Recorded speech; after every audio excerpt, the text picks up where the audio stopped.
সে কখন থেকে দেখছি মুড়িতে হাত বোলাচ্ছ। ওই রাজসভায় যেতে হবে তো নাকি? জানো তো গিন্নি, আজ না সকালে প্রাতঃক্রিয়াটা ঠিক জুৎসই হয়নি বুঝলে। তা হবে না, কাল রাতের খাবারের কথা মনে নেই? যেভাবে তুমি গন্ডে পিন্ডে গিললে, যেন মনে হয় এই প্রথমবার ভাতের থালা চোখে দেখলে। হ্যাঁ, কি যে বলো গিন্নি, ওই সামান্য খাবারকে কিনা তুমি বলছো এত। গোপাল দাদু, গোপাল দাদু, আমরা এসে গেছি।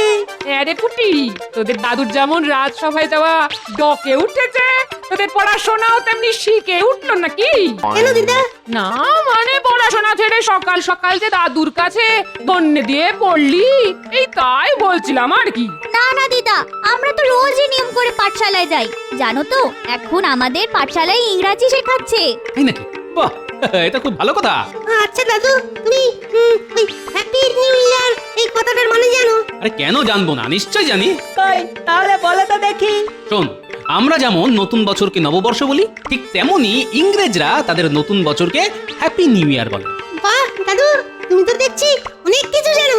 জানার জন্য জীবন। যাই হোক, কদিন পরেই তো নিউ ইয়ার মানে ইংরেজি নববর্ষ। আমরা সবাই মজা করবো বুঝলি, হই হুল্লোড় করবো। কি মজা, দারুণ মজা। তাহলে আমরাও সবাইকে হ্যাপি নিউ ইয়ার বলবো। আরে বলবি বই কি, আর শুধু তোরাই নয়, তার সাথে আমিও সবাইকে বলবো হ্যাপি নিউ ইয়ার। বেশ মজা হবে। দারুণ মজা হবে।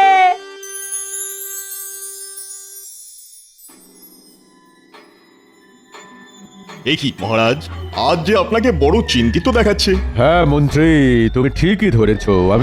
আমি খুবই চিন্তিত এই চিঠিটা নিয়ে। কেন মহারাজ, কি লেখা আছে এই চিঠিতে, আর কেই বা পাঠিয়েছে এই চিঠি?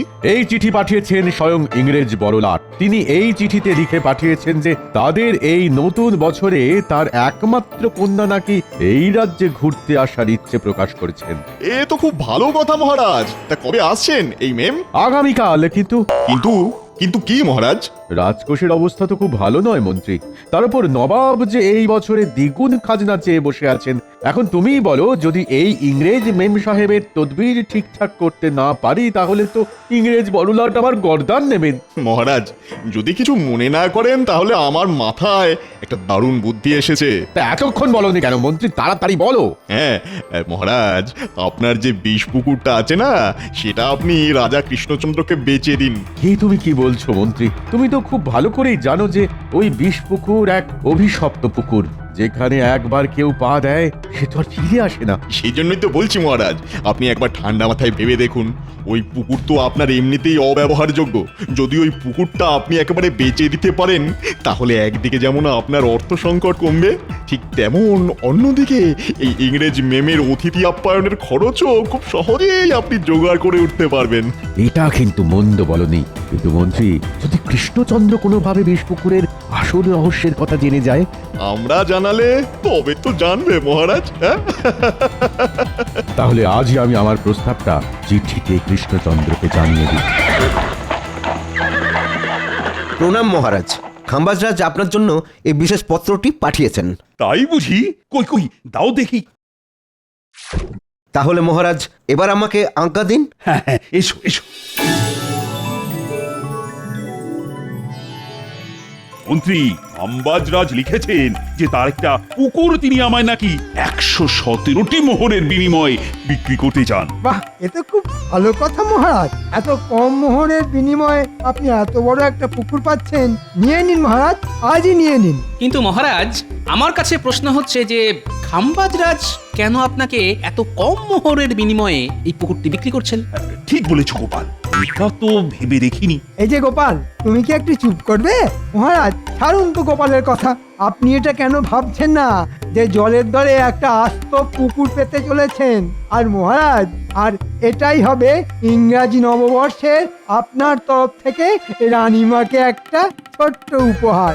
কি কেমন হবে বলুন তো ব্যাপারটা? হ্যাঁ হ্যাঁ মন্ত্রী, কথাটা তো তুমিও খুব একটা খারাপ বলছো না। না না গোপাল, আমি ঠিক করেছি যে আমি পুকুরটা কিনবো। কিন্তু মহারাজ, কোনো কিন্তু নয় গোপাল। এই নাও মন্ত্রী, 117টা মোহর। এটা নিয়ে তুমি সোজা যাও খাম্বাজরাজের কাছে, আর বলবি যে আগামীকালই আমি আর গোপাল যাচ্ছি ওই পুকুর পরিদর্শনে। যথাজ্ঞা মহারাজ, এই আমি এক্ষুনি বেরোলাম। ভালোই হলো, এই সুযোগে আমিও এখান থেকে 5টা মোহর গেরিয়ে নেব, আর মহারাজ একটিও পাবেন না। না, আমার মন বলছে যে মহারাজ নিশ্চয়ই কোনো একটা জালে জড়াতে চলেছেন। ঠিক আছে, আগে তো যাই, তারপর না হয় দেখবো যে কত জালে কত মাছ। প্রণাম নেবেন খাম্বাজরাজ। আরে কৃষ্ণচন্দ্রের মন্ত্রী যে, এসো এসো। মহারাজ কৃষ্ণচন্দ্র আপনার কথায় রাজি হয়ে এই 117টি মোহর পাঠিয়েছেন। এই নিন, ধরুন। বাহ বাহ, আরে এই যে মন্ত্রী ওই রকম ভাবে দাঁড়িয়ে থাকলে হবে? আরে ওর হাত থেকে ওই মোহরের থলিটা নাও। এই নিন মহারাজ। তাহলে মহারাজ, থলির মোহরগুলো একবার গুনে নি। না না মন্ত্রী, তার কোনো দরকার নেই, আমার কৃষ্ণচন্দ্রের ওপর পুরো বিশ্বাস আছে। আচ্ছা কৃষ্ণনগর মন্ত্রী, তোমাদের মহারাজ কৃষ্ণচন্দ্র এইখানে আসছেন কবে? আগে আগামীকাল। আগামীকাল গোপালকে সঙ্গে নিয়ে আসছেন আপনার ওই পুকুর পরিদর্শনে। তাহলে মহারাজ, এবার কি আমি পুকুরের দলিলটা সঙ্গে নিয়ে যেতে পারি? অবশ্যই, এই নাও ধরো। তাহলে মহারাজ, এবার আমায় আজ্ঞা দিন। আমি না হয় আগামীকাল আবার মহারাজের সঙ্গেই এইখানে আসব। ঠিক আছে মন্ত্রী, এবার তুমি এসো। তাহলে আর কি মহারাজ, এবার নিশ্চয়ই আপনার আর ইংরেজ অতিথি আপ্যায়নের জন্য কোনো অর্থের অসুবিধা হবে না, হ্যাঁ কি বলেন?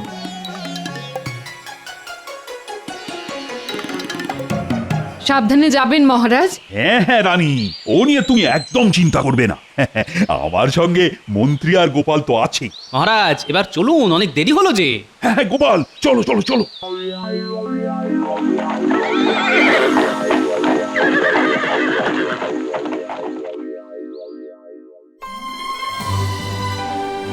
আরে আসুন আসুন আসুন মেম সাহেব আসুন। আমার কি সৌভাগ্য, স্বয়ং বড়লাট সাহেবের মেয়ে আমার রাজ্যে ঘুরতে এসেছেন। ইয়েস খাম্বাজ রাজা, আসলে আমার ফাদার আমার বাবা ঠিক করেছিলেন যে তিনি আমাদের নিয়ে এই নিউ ইয়ারে আপনার এই রাজ্যে সেলিব্রেট করতে আসবেন, বাট তিনি একটা ইম্পর্টেন্ট কাজে ফেসে যাওয়ার জন্য এখানে আসিতে পারিলেন না। I am extremely sorry for that. তাই আমি একাই আসিয়াছি। বাহ বাহ, এ তো খুব ভালো কথা। মহারাজ, শুধু কথাই বলবেন, মানে এবার অতিথিদের ভিতরে নিয়ে যাওয়ার ব্যবস্থা করুন। হ্যাঁ হ্যাঁ হ্যাঁ মন্ত্রী, আমি তো ভুলেই গিয়েছিলাম। আসুন আসুন আসুন আসুন আসুন আসুন, সবাই ভেতরে আসুন।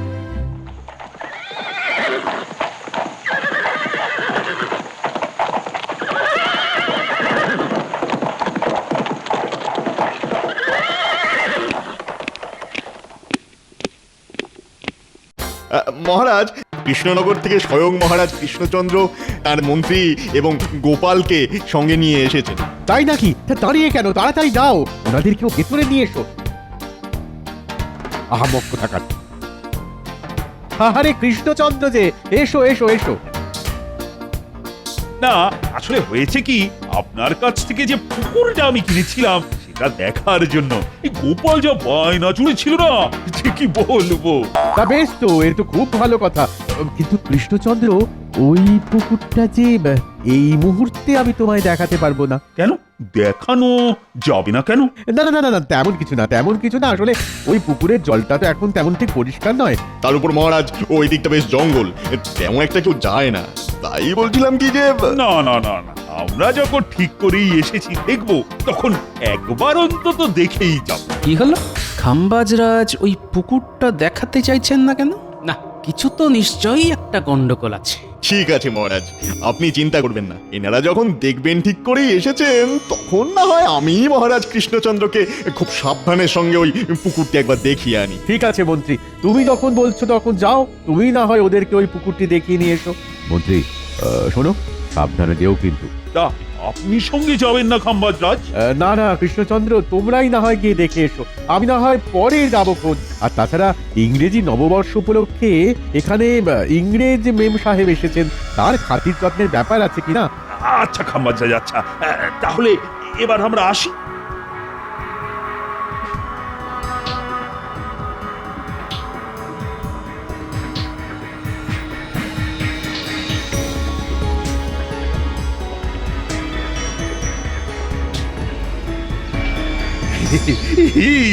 দেখেছো মন্ত্রী, দেখো দেখো, এই যে সত্যি খুব বিশাল পুকুর। হ্যাঁ হ্যাঁ মহারাজ, কি ঝকঝকে আর তকতকে জল।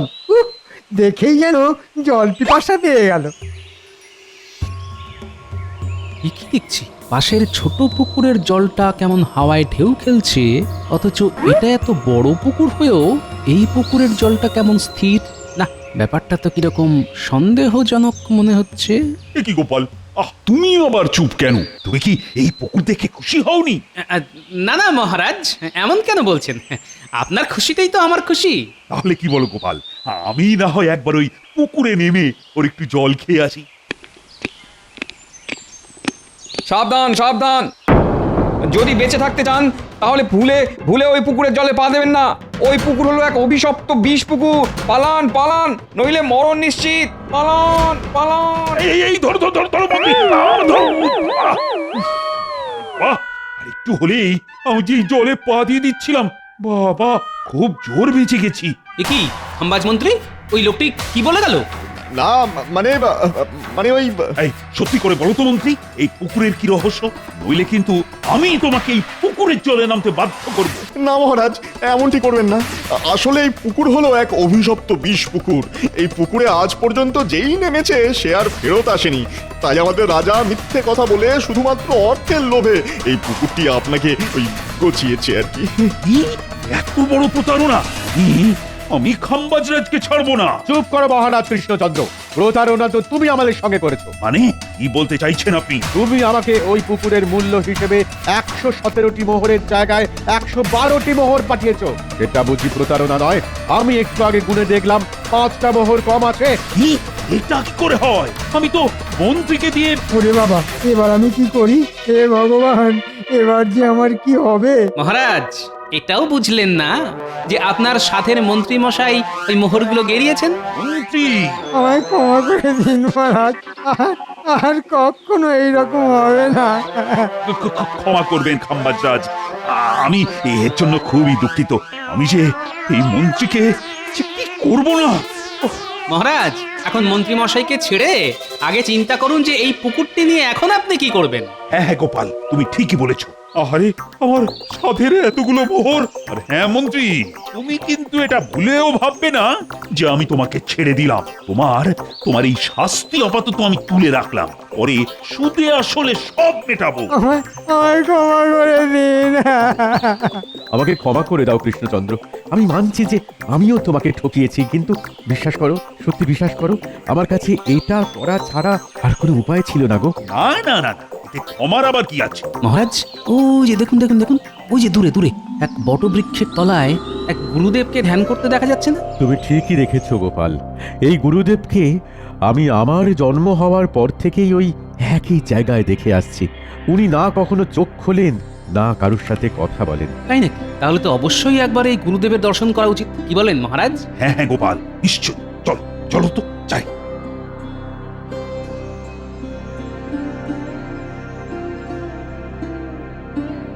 প্রণাম গুরুদেব। কি আশ্চর্য! এসো গোপাল, আমি জানতাম যে একদিন তুমি ঠিকই আসবে আমার কাছে। এ কি গুরুদেব, আপনি আমার নাম জানলেন কিভাবে? আমি সব জানি গোপাল, কিন্তু এও জানি যে তুমি এখানে কেন এসেছো। আমি তোমারই মতো একজন পুণ্যাত্মার সন্ধানে ছিলাম, আর তুমি হলে সেই পুণ্যাত্মা, আর তাই তুমি আমার ধ্যান ভেঙেছো। তাহলে গুরুদেব, আপনি যখন সবই জানেন, তখন না হয় আপনি এই বিষ পুকুরের হাত থেকে কিভাবে রেহাই পাওয়া যায় তার একটা উপায় বলে দিন। শোনো গোপাল, সেই উপায়ই তো তোমাকে খুঁজে বার করতে হবে। এই নাও, এটা ধরো। এটা নিয়ে কি করব গুরুদেব? একমাত্র এই তীর দিয়েই তুমি ওই জল রাক্ষসকে মারতে পারবে। আর একটা কথা সব সময় মনে রেখো, জলে থাকা অবস্থায় জল রাক্ষসকে কিন্তু তুমি বধ করতে পারবে না। ধন্যবাদ গুরুদেব। এবার আমি চলি গোপাল, আমার কাজ শেষ। আশীর্বাদ করি তুমি যেন জয়ী হও। What happened? আমি রাজে ঘুরিতে এসে এইসব কি দেখে দিচ্ছি? কোথায় প্রোগ্রাম হবে, সেলিব্রেট হবে? কিছু মনে করবেন না মেম সাহেব, আমি আপনাকে সব কথা খুলে বলছি। আসলে হয়েছে কি, এই পুকুরে এক বিশাল মৎস্যরূপী জল রাক্ষস আছে। যদিও তাকে এখনো কেউ তেমন ভাবে দেখেনি, তবে লোকে নাকি বলে যে এই পুকুরের জলে যদি কেউ নামে তাহলে সে আর ফেরত আসে না। ও মাই গড, হোয়াট হ্যাপেন্ড? এ কি বলিতেছেন আপনি? ঠিকই বলছি মেম সাহেব, আর এই কথাটাই আমি মহারাজ কৃষ্ণচন্দ্রের কাছ থেকে লুকিয়েছিলাম, আর তাকে ঠকিয়ে এই পুকুরটা আমিই বিক্রি করেছিলাম। আমায় ক্ষমা করো কৃষ্ণচন্দ্র, আসলে আমার না কোনো উপায় ছিল না। কাঁদবেন না খাম্বাজরাজ, কাঁদবেন না। আমি সব বুঝেছি। আমিও আপনার জায়গায় থাকলে হয়তো ঠিক এটাই করতাম। যাক বাবা, এই জল রাক্ষসের জন্য আমি এই যাত্রায় বেঁচে গেলাম। কিন্তু মহারাজ, এখন চিন্তার বিষয় হলো যে এই জল রাক্ষসকে কিভাবে ধরা যায়। মহারাজ, আমার মাথায় একটা দারুণ বুদ্ধি এসেছে। তাই নাকি গোপাল? তো বলো বলো, কি সেই বুদ্ধি? তবে শুনুন মহারাজ, আর আপনিও শুনুন খাম্বাজরাজ, আপনাকে ছিপ দিয়ে মাছ ধরতে পারে এমন বেশ কিছু দক্ষ লোক জোগাড় করতে হবে। তাদের দিয়ে কি হবে গোপাল? দেখুন মহারাজ, আমরা সেই মৎস্য শিকারীদের ছিপ দিয়ে এই পুকুরের ধারে বসিয়ে দেব সেই মৎস্যরূপী জল রাক্ষসকে ধরার জন্য। দেখেছেন মহারাজ, গোপালের কত বুদ্ধি। উনি নাকি ছিপ দিয়ে মৎস্যরূপী জল রাক্ষসকে ধরবেন। তাহলেই হয়েছে। দেখো মন্ত্রী, তুমি কি এইবার মানে মানে চুপ করবে? বলে কিন্তু আমি এখনই তোমাকে এই ছিপের বড়শিতে গেঁথে ওই পুকুরের জলে ফেলে দেবো। না না, ঠিক আছে ঠিক আছে, এই আমি চুপ করলাম। ঠিক আছে গোপাল, আমি এক্ষুনি সব ব্যবস্থা করে ফেলছি।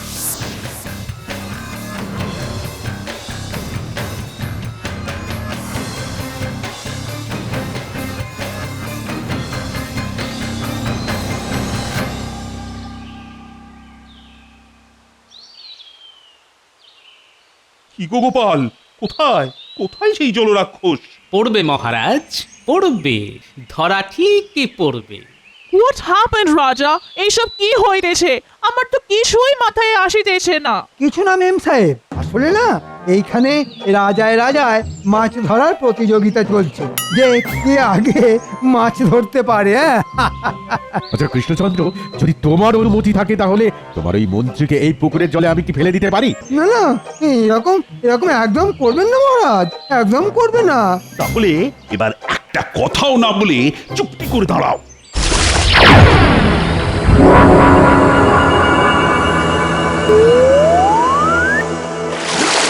পালাও পালাও, ওরে বাবা রে, পালাও। গোপাল, এবার কি হবে? ভয় পাবেন না খাম্বাজরাজ, আমার মাথায় আরেকটা নতুন বুদ্ধি এসেছে। সেটা কি গোপাল? কি আবার? ওই মানে মানে কৃষ্ণনগরে ফিরে যাওয়া আবার কি? মন্ত্রী, চুপ করবে তুমি। বলে কিন্তু এবার আমি সত্যি সত্যি এই পুকুরের জলে তোমায় চোবাবো। না না মহারাজ, ঠিক আছে ঠিক আছে। আমার মনে হয় গোপাল, এত সহজে আমরা এই জল রাক্ষসকে ধরতে পারবো না। আমি এখনো বলছি মহারাজ, এই কাজ না এইসব গোপাল নেপালের কর্ম নয়। এই কাজ যদি আমি পেতাম না, তাহলে দেখতেন যে এতক্ষণে এই জল রাক্ষস আপনার পায়ের কাছে পড়ে মাছের মতো খাবি খাচ্ছে। এবার দেখছি এই জলরাক্ষসের আগে এই মন্ত্রীকেই একটা উপযুক্ত শাস্তি দিতে হবে, নইলে এর পটর পটর আর বন্ধ হবে না। পেয়েছি মহারাজ, পেয়েছি, উপায় পেয়েছি। পেয়েছো? তা কি পেয়েছো গোপাল? মন্ত্রীর মুখ বন্ধ করার উপায়? হ্যাঁ মহারাজ, এমন উপায় পেয়েছি যে মন্ত্রীর মুখও বন্ধ হবে আর এই জল রাক্ষসও মরবে। তাই নাকি? তা কি সেই বুদ্ধি? তবে দেখো গোপাল, তোমার বুদ্ধি কিন্তু আগের বারই খাটেনি। আপনি কোনো চিন্তা করবেন না মহারাজ, শুধু দেখে যান এবার এই গোপাল কি করে।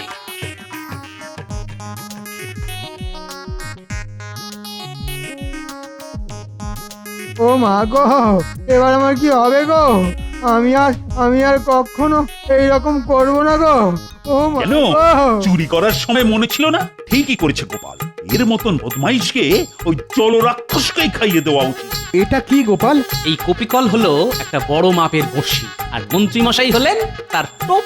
অর্থাৎ ওই মৎস্যমুখী জলরাক্ষস যখনই মন্ত্রীমশাইকে খেতে লাফাবে, তখনই ওই চারজন প্রহরী দড়ি ধরে টানবে, আর অমনি মন্ত্রীমশাই উপরের দিকে উঠে যাবে, আর আমিও তখনই ওই গুরুদেবের দেওয়া তীর দিয়ে ওই জল রাক্ষসকে মারব।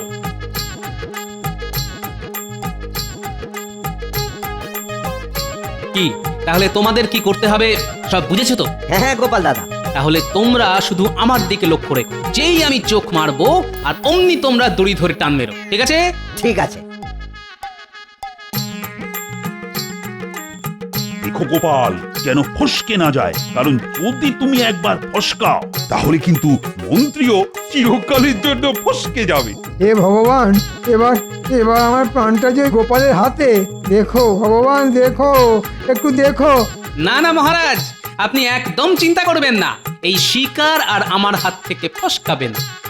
মহারাজ, এইভাবে আমার মাছের খাবার বানাবেন না, বানাবেন না। ও মা গো, কেউ তো আমায় বাঁচাও।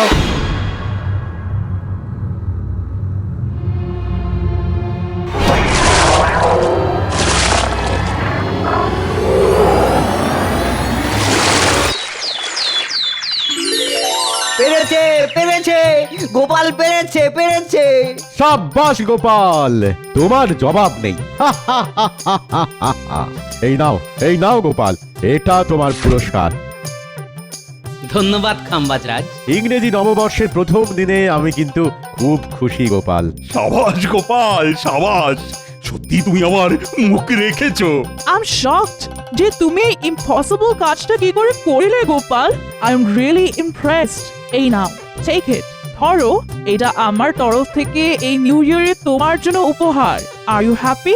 ধন্যবাদ মেম সাহেব। এ তো দেখছি মেম সাহেবকে তদবির করলো খাম্বাজ রাজ্য, আর পুরস্কার পেল কৃষ্ণনগর।